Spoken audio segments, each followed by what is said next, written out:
Bienvenue sur Arte, bienvenue pour ce nouveau numéro du Dessous des cartes. Notre photo du jour a été prise le 25 septembre dernier, le jour du référendum d'indépendance organisé au Kurdistan irakien.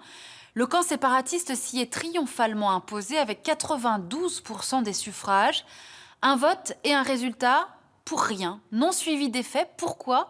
Eh bien parce que même si les Kurdes sont apparus sur tous les fronts face à Daesh, face à Bachar el-Assad, ils sont loin aujourd'hui d'avoir toutes les cartes en main. D'abord parce que nous allons le voir dans cette émission, les Kurdes renvoient à des réalités fort différentes. Kurdes d'Irak, de Syrie, de Turquie, d'Iran. Ensuite, parce que cette émission va vous permettre de comprendre comment la question kurde s'est toujours retrouvée balayée par les intérêts supérieurs des grandes puissances, régionales ou occidentales. Les Kurdes, les éternels oubliés de l'histoire, et l'un des plus grands peuples du monde sans État. Voici ce qu'on appelle l'espace de peuplement kurde. Une région montagneuse de plus de 500 000 km², autant que la France, qui s'étend de manière continue sur 4 pays. En Turquie se trouve le Kurdistan du Nord, que les Kurdes appellent Bakour, dont on voit ici les principales villes. Les Kurdes de Turquie sont les plus nombreux, plus de 15 millions, dont 3 à Istanbul. En Iran, ils sont 10 millions, surtout dans le Kurdistan de l'Est, ou Rojhelat, mais aussi dans le Khorasan, au Baloutchistan et à Téhéran. En Syrie, ils seraient 2,2 millions au Rojava, ou Kurdistan de l'Ouest, ainsi qu'à Alep et à Damas. En Irak, enfin, 8 millions de Kurdes peuplent le Bassour, ou Kurdistan irakien, et ses grandes villes, Erbil, Kirkouk et Souleymaniye. Ils représentent un quart de la population irakienne. Plus éloignés, on trouve également des zones kurdes en Géorgie, Arménie, Azerbaïdjan et Turkménistan, et 650 000 Kurdes immigrés en Allemagne. En tout, les Kurdes sont entre 32 et 35 millions. Il n'y a pas de chiffre fiable, faute de recensement. C'est le plus grand groupe ethnique sans État. Pour rappel, les Palestiniens sont 4,5 millions sans la diaspora. Ni arabes, ni turcs, ni perses, les Kurdes seraient les descendants mythiques des Mèdes au 7e siècle avant Jésus-Christ. Le grand Saladin, qui unifia l'islam contre les croisés, était kurde. Voici la mosaïque de ce qu'on appelle les langues kurdes, proches du persan, mais avec de nombreux dialectes. Ces langues restent un élément d'identification important avec 2 alphabets, latin et arabe. Enfin, même mixité côté religion, avec une majorité de musulmans sunnites, y compris en Iran, des chiites et des alévis, ainsi que des minorités chrétiennes, des yézidis et une communauté juive kurde. Alors pourquoi les Kurdes, 4e groupe ethnique du Moyen-Orient, n'ont-ils pas d'État? Pour le comprendre, il faut faire un peu d'histoire.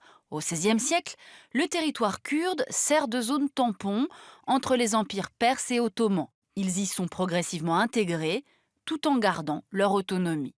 Mais à la fin de la Première Guerre mondiale, l'Empire ottoman fait partie des perdants et les Kurdes rêvent d'un territoire national, qu'ils revendiquent à la conférence de paix de Paris de 1919. Voici le Kurdistan qu'ils proposent et celui qu'ils obtiennent par le traité de Sèvres en 1920, alors que Français et Britanniques se partagent les autres territoires ottomans. Mais 3 ans plus tard, ce rêve s'effondre. Mustafa Kemal, le dirigeant nationaliste turc, impose aux Alliés un nouveau traité qui nie les droits kurdes. Les Britanniques font de même en Irak, où l'on vient de trouver du pétrole en abondance. Une république kurde survivra quelques années en Azerbaïdjan, une autre autour du célèbre mont Ararat, une dernière république kurde à peine 1 an en Iran. Depuis 80 ans, l'identité des Kurdes a donc été niée par les États auxquels ils appartiennent. C'est vrai en Irak, où les Arabes sunnites et chiites du Sud ont longtemps méprisé les Kurdes. L'arrivée au pouvoir du parti Baas en 1968 a certes permis une timide autonomie, mais sous Saddam Hussein, la répression s'est encore accrue. Alors précisément, on va s'intéresser maintenant à ces Kurdes d'Irak. En 1974, Saddam Hussein au pouvoir concède une région kurde autonome, tout en arabisant les autres zones kurdes, comme la ville de Kirkouk. Mais en 1988, revirement politique, Saddam Hussein lance une campagne anti-kurde qui fait 100 à 180 000 morts. Elle culmine avec l'attaque de la ville d'Halabja à l'arme chimique, qui tue 5000 civils. Lors de la première guerre d'Irak en 1991, les Kurdes se soulèvent.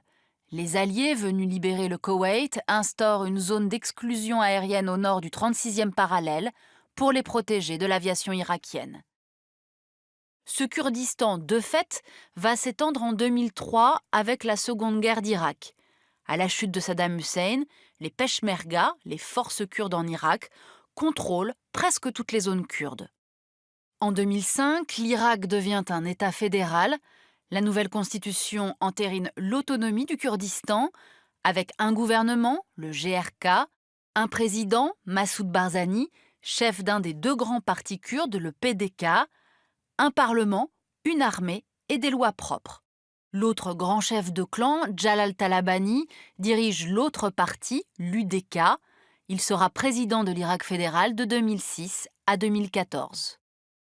Les deux grandes villes de la région, Mossoul et Kirkouk, ne sont pas incluses dans ce Kurdistan autonome, cette zone tampon étant stratégique avec des populations mixtes et des sous-sols riches en hydrocarbures. On voit ici la répartition du pétrole en Irak, 5e producteur en nombre de barils par jour. Or, d'importantes réserves se trouvent ici en zone kurde, près de Kirkouk. 45 milliards de barils de réserves, soit 30% des stocks irakiens, plus d'importantes réserves de gaz. Depuis la fin de la guerre d'Irak, les Kurdes exploitent eux-mêmes leurs gisements avec l'aide de compagnies étrangères, mais sans l'accord du gouvernement central de Bagdad. L'exportation se fait via la Turquie par un oléoduc reliant le champ de Taktak au terminal turc de Ceyhan en passant par ce poste frontière, Peshkabur. Rapprochement avec Ankara donc, mais aussi avec Moscou. En juin 2017, le Kurdistan a signé avec le géant Rosneft un contrat de 20 ans qui lui ouvre le marché russe. Grâce à l'argent du pétrole, Erbil, la capitale d'1,2 million d'habitants, n'a cessé de s'étendre depuis 10 ans. La corruption y est importante, mais on voit son expansion avec un 3e et même un 4e périphérique. Depuis 2014, Erbil a en effet accueilli de nombreux villageois fuyant l'organisation État islamique, qui apparaît alors en Syrie et en Irak. En juin 2014, Daesh prend Mossoul, chassant les troupes de Bagdad. L'État islamique poursuit ensuite son extension. Et 1,5 million de réfugiés irakiens et syriens se pressent au Kurdistan. Mais depuis, les Peshmerga ont battu Daesh avec l'aide de frappes aériennes et d'armes américaines. En juillet 2017, Mossoul a été reprise, ainsi que la plaine de Ninive. Cela renforce encore la légitimité régionale kurde. Un référendum d'indépendance est alors organisé le 25 septembre 2017. Il semble donc une conclusion logique de cette quête d'indépendance. Sauf que personne, hormis Israël, ne veut d'un Kurdistan indépendant. Bagdad, craignant pour l'unité du pays, a envoyé des troupes. Fin octobre, les Kurdes ont dû reculer quasiment sur leur position de 2003, abandonnant Kirkouk et la moitié des revenus du pétrole. Les grandes puissances, qui refusent tout changement des frontières au Moyen-Orient, ont laissé faire. Et les grands voisins turcs et iraniens, qui craignent la contagion à leur propre minorité kurde, ont soutenu Bagdad. Alors précisément, intéressons-nous maintenant à la Turquie, où 1 habitant sur 5 est kurde. Après 40 ans de conflit contre le PKK, des Kurdes marxistes-léninistes et séparatistes, la situation s'était calmée jusqu'en 2014. Le président turc Erdogan avait réduit la répression. Emprisonné depuis 1999, le chef du PKK, Öcalan, de son côté, n'appelait plus à la sécession, mais à une autonomie culturelle au sein d'une Turquie confédérale. Mais depuis 2015, Erdogan s'est radicalisé et a repris une guerre sans merci contre le PKK. Il menace désormais de couper l'importation de pétrole du Kurdistan irakien et l'exportation de produits agricoles. Le Kurdistan importe 95% de ses besoins de Turquie et d'Iran. Téhéran menace également Erbil d'un blocus terrestre et aérien, craignant le séparatisme de ses propres Kurdes. Enfin, en Syrie, 6 ans de guerre ont renforcé les Kurdes autour d'Afrin, Kobané et Deir ez-Zor. Après leur victoire contre Daesh, les combattants et combattantes du Parti de l'Union démocratique kurde ont proclamé une région autonome avec Kamishli comme capitale de fait. Notons cependant que les Kurdes syriens sont laïques, socialistes et autoritaires, plus proches du PKK turc que du Kurdistan clanique irakien. Certes, il y a une continuité entre Kurdistan syrien et irakien.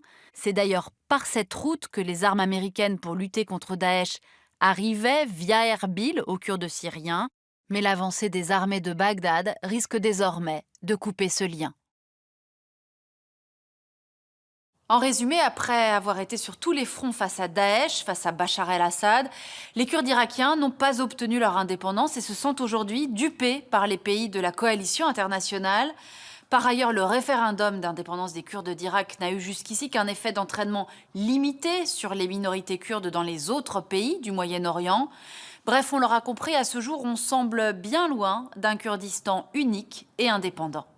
Pour aller plus loin, la question kurde à l'heure de Daesh, de Gérard Chalian et Sophie Mousset, publiée au Seuil. Les auteurs qui ont régulièrement séjourné au Kurdistan d'Irak depuis une quinzaine d'années et connaissent l'ensemble des États de l'espace kurde, interrogent les sources de ce nationalisme très particulier. Et puis le numéro 8 de la revue Anatolie, les Kurdes, puissance montante au Moyen-Orient. Ainsi s'achève ce nouveau numéro du Dessous des cartes. Évidemment, on vous donne rendez-vous la semaine prochaine, même endroit, même heure. Et d'ici là, n'oubliez pas notre site internet arte.tv. À bientôt.